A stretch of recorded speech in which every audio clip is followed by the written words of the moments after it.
Well, it is a major escalation in a war that's already seeing የእስራኤሉ መከላከያ ሚኒስትር እስራኤል ካትዝ የኢራንን መንፈሳዊ መሪ አያቶላህ አሊ ሐሚኒን ለመግደል ፈልገን ነበር ይህን ለማድረግም ከአሜሪካ ፍቃድ አግኝተን ነበር ሲሉ ተናገሩ።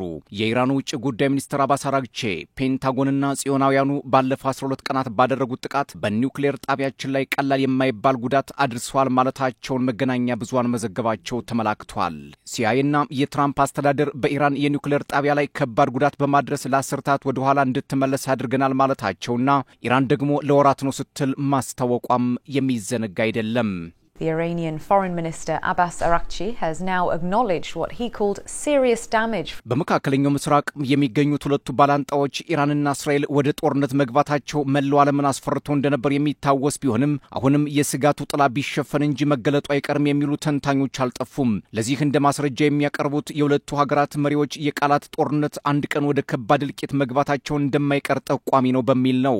እስራኤል ካትዝ የኢራንን መሪ የመግደል ፍላጎት ነበረን ብለው መናገራቸው ለወደፊትም በአያቶላ ላይ ሊሰነዘር የሚችል ድብቅ እቅድ እንዳላመላካች ነው ይላሉ ፖለቲከኞቹ። ኢራንና እስራኤል ለምን እንዲህ ባላንጣ ጠላቶች ሆኑ የሚል ጥያቄ በተደጋጋሚ ይነሳል። እስራኤል በኢራን ላይ ጠንካራ ጥላቻ እንዲያድርባት የሆነው በፈረንጆቹ ሐምሌ 18 1994 በአርጀንቲና ቦኖስ አይረስ ከኢራን የተላኩ ናቸው የተባሉ የቦምብ ጥቃት በማድረግ 85 አይሁዳውያን ሲሞቱ 300 መቁሰላቸው ነው። እስራኤል ታሪካዊ ጠላቶች ለምትላቸው ለሂዝቦላ ሐማስና ሁቲ ኢራን ድጋፍ ማድረጓ ለህልውናዬ ስጋት ናት በሚል እስራኤል በኢራን ላይ አይኗን መንቀልከቱ አይሆንላትም ይላሉ የሁለቱን ሀገራት ታሪክ የሚያጠኑ ምሁራን። ይህ የህልውና ስጋት እስራኤል ኢራን ምንም አይነት የኒውክሌር መርሃ ግብር እንዲኖራት አትፈልግም ያስብላል። ከቅርብ ጊዜ ወዲህ እስራኤልና ሐማስ ወደ ግጭት መግባታቸውን ተከትሎ ኢራን በቀጥታና በተዘዋዋሪ ለሐማስ ድጋፍ ማድረጓ የሁለቱን ሀገራት ጠላትነት እንዲከርም አድርጎታል። ኢራን አሜሪካ ወደ ቀጠናው የምትገባ ከሆነ ከባድ መጠፋፋት ይፈጠራል ስትል መዛቷም አይዘነጋም። ትራምፕም አያቶላህን በማስወገድ በኢራን የአገዛዝ ለውጥ ማምጣት ያስፈልጋል ካልሆነ የገሃነም ደጆች ይከፈታሉ ብለው ቢፎክሩም ኔታንያሁም ኢራናውያን ሆይ አዲስ ስርዓት መውለድ አለባችሁ ብለው መግለጫ ቢሰጡም አያቶላዎቹም ከቶም ለማንም አንበረከክም መንበርከክ በኢራን መዝገበ ቃላት ውስጥ የለም ዋሽንግተንና ጽዮን ተሸንፈዋል ኢራናውያን ሆይ እንኳን ደስ አላችሁ ብለው መግለጫ ቢሰጡም አሁንም ቢሆን በሶስቱ ሀገራት ማለትም በቴህራን በዋሽንግተንና ቴልአቪቭ መካከል ያለው ውጥረት ቢረግብ እንጂ ወቅቱን ጠብቆ መፈንዳቱ አይቀሬ ነው ሲሉ የሚናገሩ በርካቶች ናቸው። ለዚህ የሚሰጡት ምክንያት ከሀገራቱ የሚወጡ ዛቻዎች አስፈሪና ቂም ያረገዙ መሆናቸውን ነው። ምንም እንኳን ከአሜሪካም አያቶላህን ለመግደል ፍቃድ ባያስፈልገንም ምልክት አግኝተን ነበር ሆኖም ዘመቻው ሳይሳካልን ቀርቷል ሲሉ የመከላከያ ሚኒስትሩ እስራኤል ካትዝ በእስራኤል ለሚገኘው ቻናል 13 ለሚባለው ቴሌቪዥን በነበራቸው ቃለ መጠይቅም ተናግረዋል። ዋሽንግተንም በመግደል ሙከራውና ዘመቻው ላይ ተሳትፋለች የሚለውን ግን ውድቅ በማድረግ ውሸት ነው ሲሉ አስተባብለዋል። ካትዝ አክለውም ሐሚኒ እንደምንገድላቸው እርግጠኛ ስለነበሩ ከመሬት በታች በጥልቅ በተገነባ ምሽግ ገብተው አመልጠውናል እንጂ የሞት ካርድ ተመዝዞባቸው ነበር ብለዋል እስራኤል ካትዝ። እንደ ፖለቲካ ተንታኞች ግን ሐሚኒ ቢገደሉ የመካከለኛው ምስራቅ ቀጠና ውጥረት ወደ ለየለት ትርምስ እንደሚገባ ይናገራሉ። ሐሚኒ ህጋዊ የኢራን መንፈሳዊ መሪ ከመሆናቸው ባሻገር ለመላው የሺዓ እስልምና እምነት ተከታዮች እንደ ትልቅ ምልክት ተደርገው ስለሚወሰዱ ሁኔታውን የከፋ ሳያደርገው እንደማይቀር መላመታቸውን አስቀምጠዋል። የእስራኤሉ ጠቅላይ ሚኒስትር ቤንያሚን ኔታንያሁና ዶናልድ ትራምፕ አያቶላህን በማስወገድ አዲስ ስርዓት ለመገንባት ፍላጎት ማሳየታቸው የሚዘነጋ አይደለም። በተለይ ዶናልድ ትራምፕ መልሰው ምላሳቸውን ቢያጥፉም አያቶላህን በመግደል ኢራንን ታላቅ እናደርጋታለን ማለታቸው አይዘነጋም።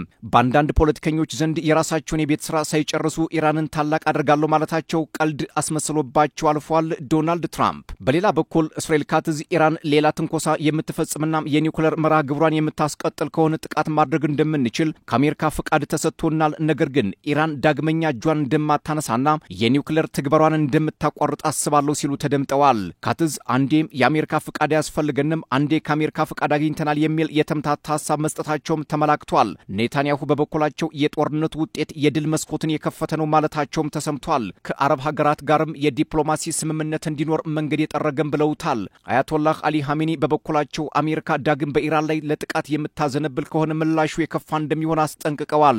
ኔታንያሁ አክለውም ከኢራን ጋር በጽናት ተዋግተናል፣ ድልም በክንዳችን ገብታለች፣ ድሉም በአስገራሚ ፍጥነት ወደ ሰላም የሚወስድ የሚወስደውን መንገድ አለስልሶታል ሲሉም ተናግረዋል። የኢራን ባለስልጣናት ደግሞ የእስራኤልን ወረራ በመግታት ወደር የለሽ ድል አስመዝግበናል ማለታቸው ይታወሳል።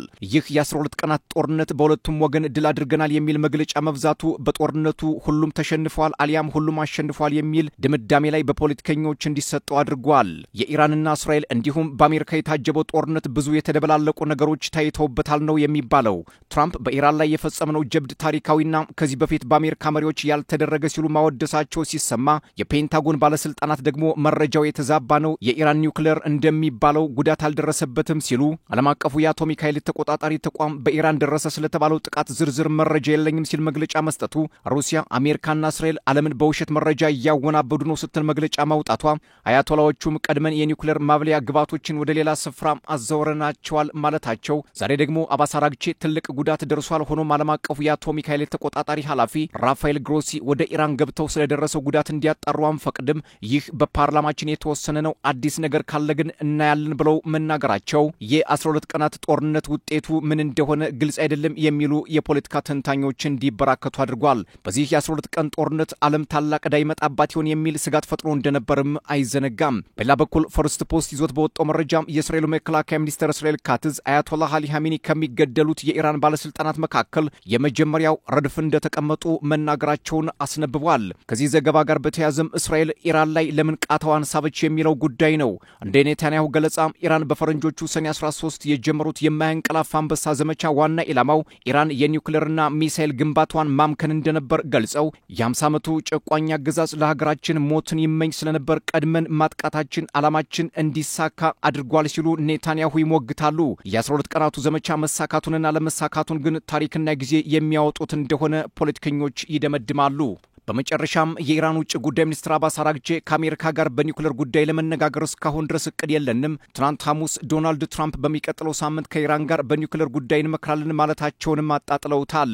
ለአምስተኛ ጊዜ ተገናኝተን ነበር፣ አሁን ላይ ግን ለጊዜው ምንም የምንለው ነገር የለም ሲሉ መናገራቸውን ዘ ቴሌግራፍና ዋሽንግተን ታይምስ ማስነበባቸው፣ እስራኤል ባደረገችው ሰሞንኛ ጥቃት የኒውክሌር ሳይንቲስቱ ኢንጂነር ሱሌይማን ሱሌይማኒ ሰማዕት መሆኑን የኢራን መገናኛ ብዙሃን መዘገባቸውን ጠቅሶ አናዶሉ ማስነበቡ፣ ኢራን ለእስራኤል ሲሰልሉ ነበር ያለቻቸውን 700 አይሁዶችን በቁጥጥር ስር ማዋሏን ጀሩሳሌም ፖስት መዘገቡ፣ የቀድሞው የሲአይኤ ዳይሬክተር የነበሩት ሊዮን ፓኒታ ትራምፕ ኢራንን ለማጥቃት የወሰኑበት መንገድና የስለላ ተቋማቱ እርስ በርስ አለመናበባቸው ዓለማችን ምን አይነት አደጋ ውስጥ መግባቷን የሚያመላክት ነው ብለው መናገራቸውና ሰዎች መንቃት አለባቸው ሲሉ መግለጻቸውን ኢንዲፔንደንት ማስነበቡ የዛሬው የእስራኤልና ኢራን ብሎም የአሜሪካ ጉዳዮች ሆነው ውለዋል።